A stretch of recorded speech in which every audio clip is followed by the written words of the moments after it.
What's up, guys? Welcome back to the channel and welcome back to another breakdown. Again, on the breakdown, we are just taking questions and topics from you guys, from YouTube to Instagram, and really diving into those, picking 5 or 6 of them and spending a half an hour diving in, talking about them, giving you my take on it. Today, we're taking questions from Instagram. That being said, let's get to it. First question comes from Chase_Bags. It says, how do you know when it's time to make the leap from amateur to pro shooter? And is it possible for a guy with a normal job to be competitive at the top? Love the new content info you're putting out. I've picked up on some really good stuff. Thank you. So there's a couple different ways, a lot of guys win out of amateur, so they shoot out of classes. Like if you win out of an open class and get you can't shoot it anymore if you win so much money there. They put you in semi-pro. You win so much money in semi-pro, you have to go to one of the pro classes. So you can't just sit and sandbag all the time. And that's one way to know when it's time, is when you aren't allowed to shoot in an amateur class anymore. Another way is the way I did it, where you don't want to win in an amateur class anymore. The only thing you care about is being the best. And I wanted to figure out what it was going to take, and I didn't want to wait. I just jumped in when I graduated high school. I mean, I kind of knew because I grew up in it. I had won, amateur shoots in the men's division, Open B, when I was 13 before I quit and went to high school. But really I was so driven and just had this fire inside to go do it and to learn it, and I wasn't going to take no for an answer, and I had a job. When I graduated high school, I was running a masonry business right out of high school and paying my way to shoot. So, none of the guys really and girls that make it as a professional archer didn't have a job when they started winning. Almost all of them had a job when they started winning. A lot of the guys that I shoot with that are the best in the world still have full-time jobs. Now, a lot of them work in the industry somehow. A lot of them run bow shops, but some of them have normal jobs, like construction jobs, whatever you might, some of them run big businesses, and then this is still something they love, and they're coming and they're putting in a lot of work. The main thing is to be hungry.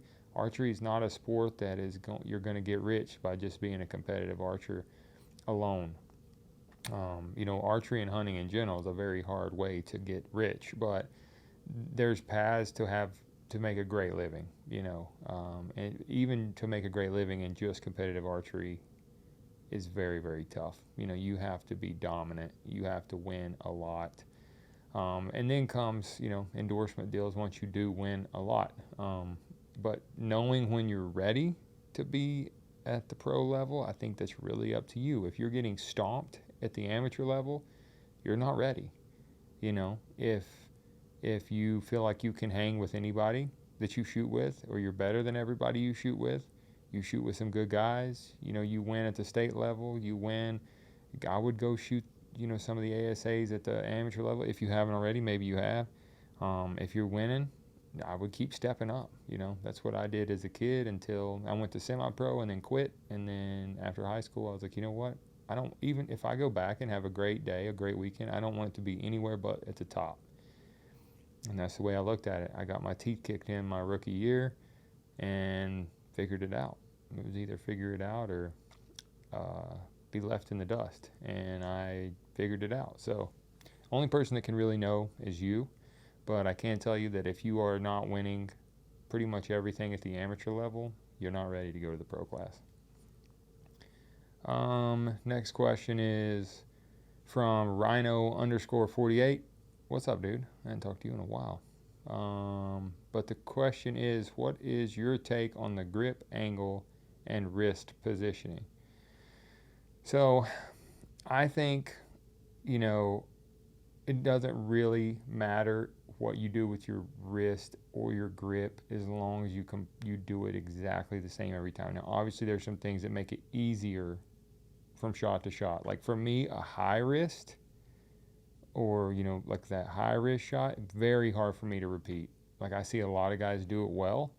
I'm not that guy. Like I can be in so many different places. So I pretty much lock my wrist back and shoot a low wrist shot. And that's kind of the angle that I'm at. And I've always been that way just because I could repeat fully back the same. Now, I'm not like stressing it, trying to get it back. It's just a comfortable kind of where the pressure of the bow puts it back. I don't like force that bow forward. Now, it will give you more draw length, but for me, I get a lot of low misses when I try to shoot with a high wrist. I've done that a lot, but some guys do it very, very well. Now angle, I'm trying to get my thumb away from the shelf of the bow. Some guys run that up hard into it. I like to get mine down and away a little bit. So I've always said I like to point at 12 with my thumb, go to about 2, pull my hand back, put it right on the grip. And that's kind of where I'm at with my grip. Now, people do it all different ways, and they do it very well all different ways. You just got to find what is most comfortable for you, what you can do and repeat every single time. So that's my take on grip angle. Next question. This is from bowlife_Ethan. What is your best advice for someone in their early 20s wanting to make a career from content creation with archery? Yeah, I don't even know where to start with that. That was not like my goal, I guess. If I just wanted to make a living creating content, I would create the best content ever.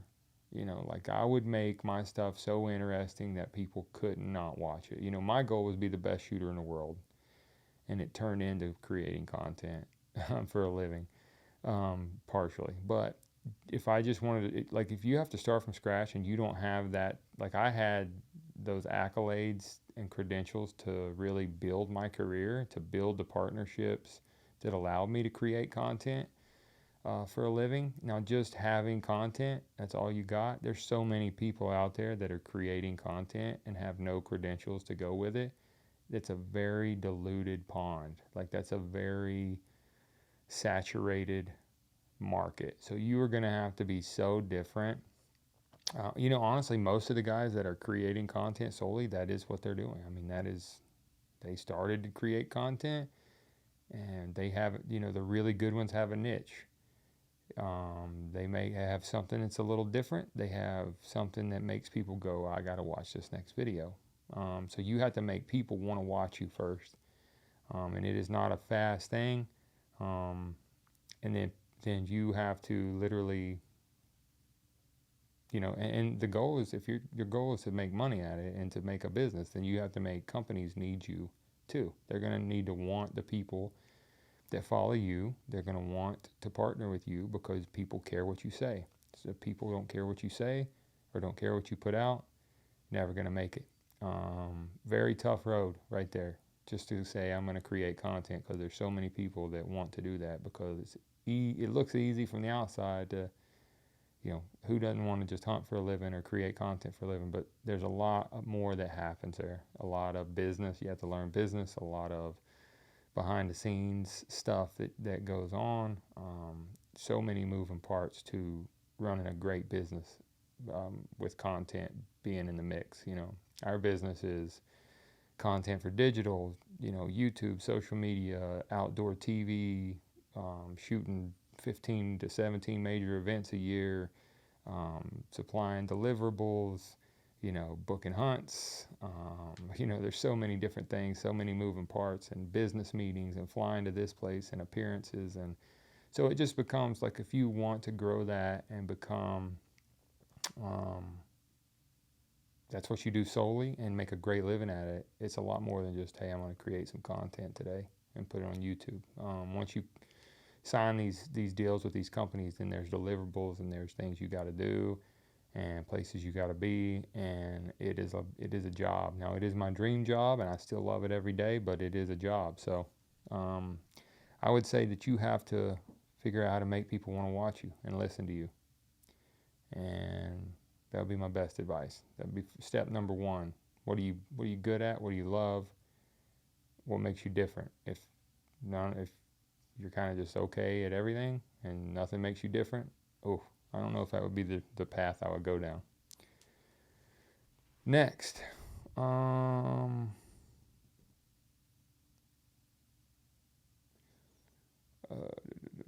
did I do this? Okay. This question is from Josiah McLaren. It says, why paper tune, torque tune, and then broadhead tune when the next tune just undoes what you just did? Um, well, you don't have to do all that. Torque tuning doesn't necessarily affect your paper tune depending on how you do it. The first thing I do is get my center shot right. Then I check my paper tune, and normally it's pretty good. So then I will paper tune to a perfect bullet hole. Then I will broadhead tune, which I don't know what you're thinking of broadhead tuning is, because if your arrow is perfectly tuned and your arrow is perfectly built, the broadhead it's going to still tune with the bow. So I'm not sure what you're meaning by broadhead tuning there, like bending the broadhead, stuff like that. That's what I'm saying. That should be separate. That should never change the bow. When I'm doing broadhead tuning, I'm tuning the arrow to make sure that it spins, hits, flies, reacts the same as the arrow I tuned with. So torque tuning is a little different because you can torque tune with the rest and you can torque tune with the sight. Now, most hunting rests don't have a torque tuning feature on them, especially the new, like the bridge lock stuff, and like the Picatinny rail systems and all that stuff that just locks on and doesn't have that adjustment in and out. So you're really torque tuning with your sight in and out. And if you do that, it does not change the tune of the bow either, so you're not undoing anything. Now, moving your rest in and out could change the tune a little bit. So you have to find that ground. Like if you're going to torque tune and find that, and then you go back and check your paper tune, moving that left and right a little bit isn't going to change the torque tune necessarily. So yes, it can undo things a little bit, but not necessarily. And normally the torque tuning in and out, I would use my sight first to try to find that, and then the rest last, if that's a very important to you, which I think it should be. And if you have the time, then go back, check it through paper, make sure. There is a sweet spot where everything is right, where you can have the perfect bullet hole, and you have it torque tuned the best it can be, and your broadheads are flying great. Now, the one thing that will undo it is if you start walk back tuning. So that means if you paper tune, everything's right, you torque tune, and then you go back to 50, and all of a sudden you're hitting left when you're hitting dead on at 20, and you start walk back tuning, and you're hitting left, and you move your rest. Then you're undoing your bullet hole. So make sure that it isn't a sight level issue before you start doing walk back tuning. But other than that, that's a good question. I think first and foremost for me, paper tuning is most important. Then torque tuning is probably next, as far as like actually moving the rest.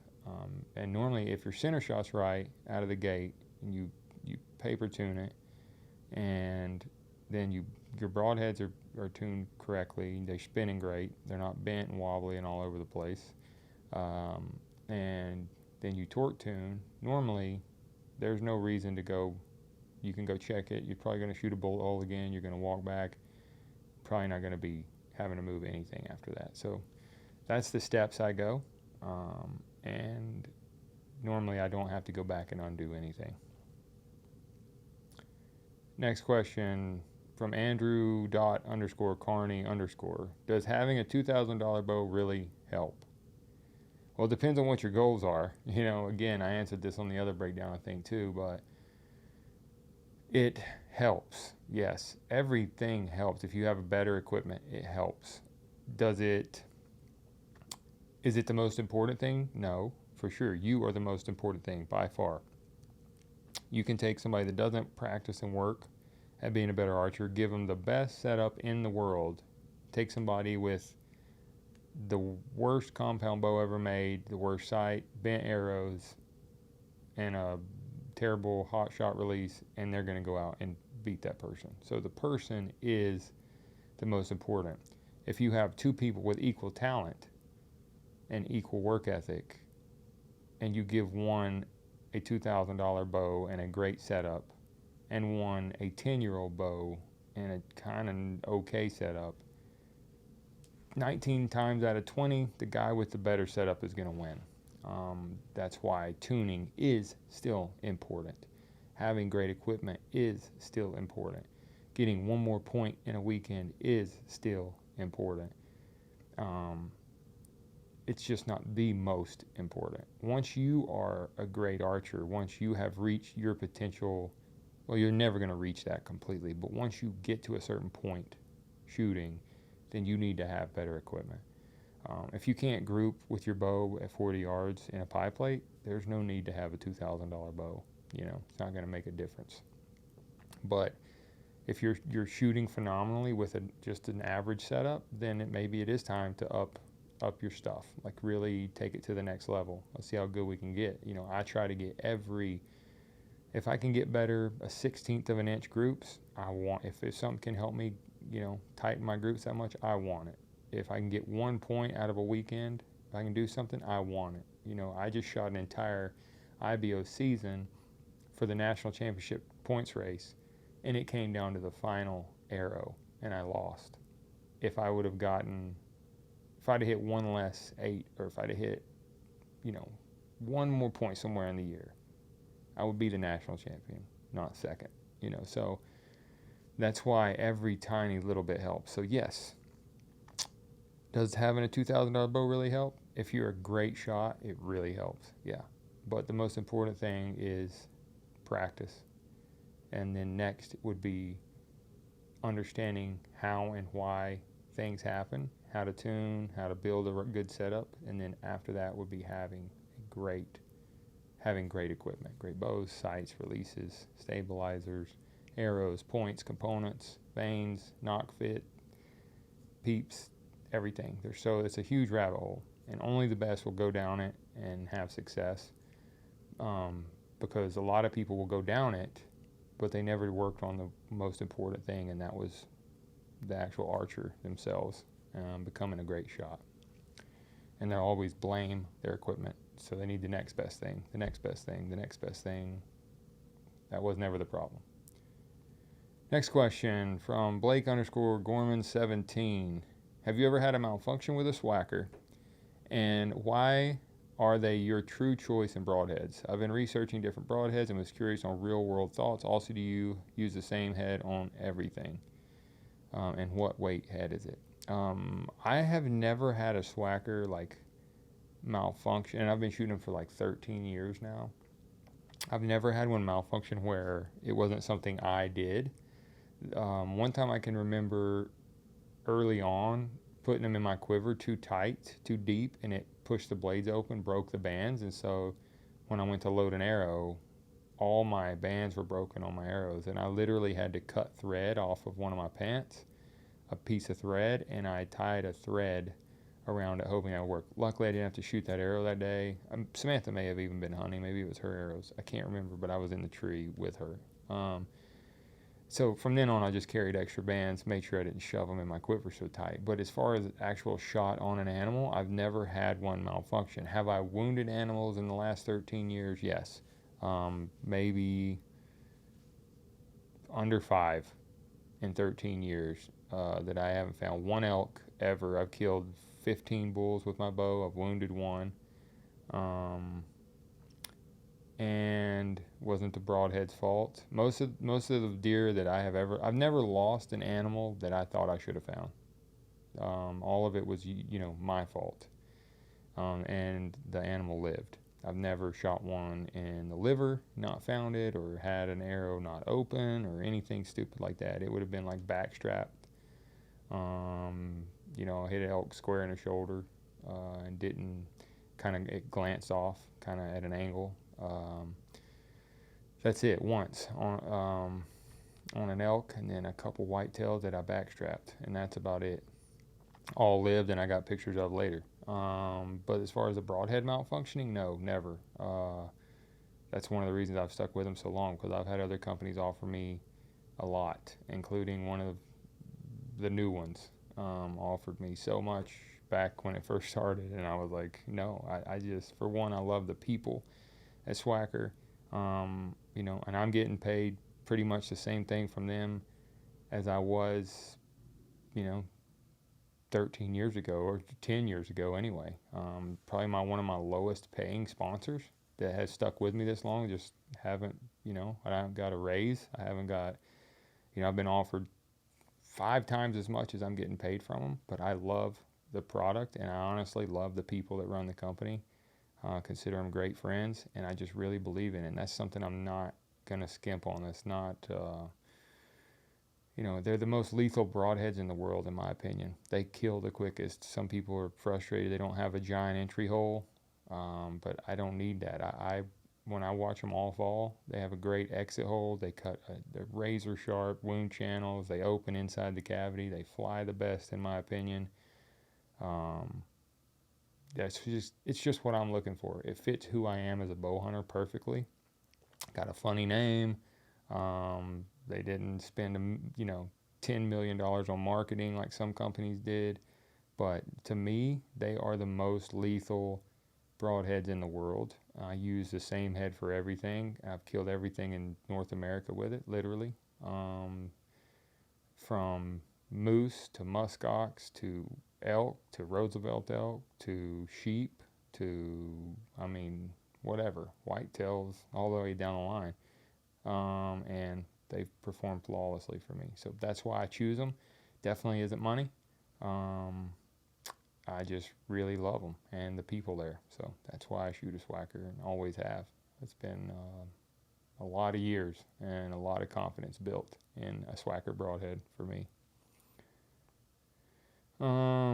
Next question is Dalton Perry 34. Oh no, never mind. That's the same question. Why did you pick to work with Swacker?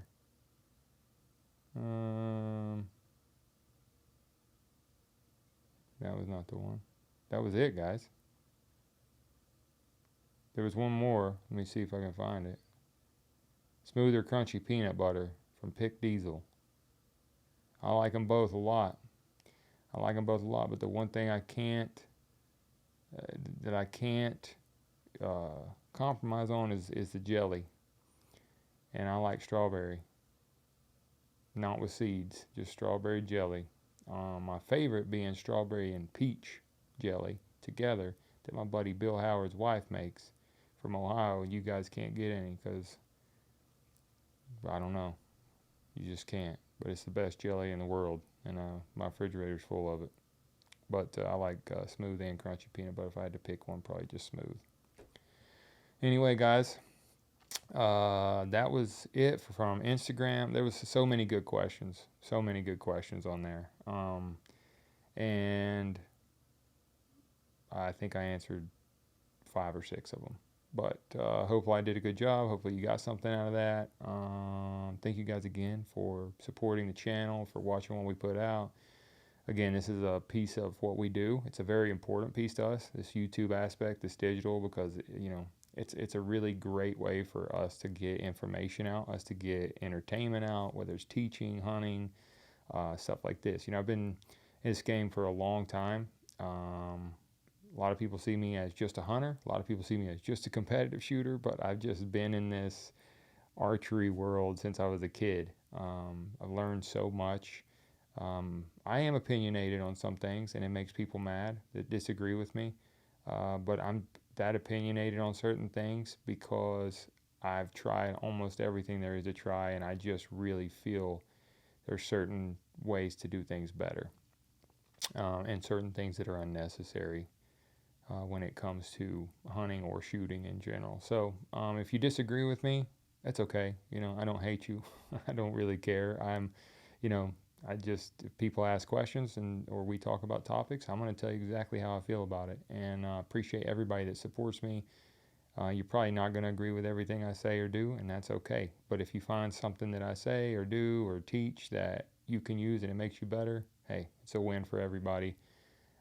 If you guys do like what we do on here, please hit that subscribe button, hit the like button. We're going to be putting out a lot more content. It's almost hunting season, which is so exciting. We're already setting up farms and cameras and hunting bows and all that stuff. So anyways, have a great week. Thanks for watching. We'll see you on the next one.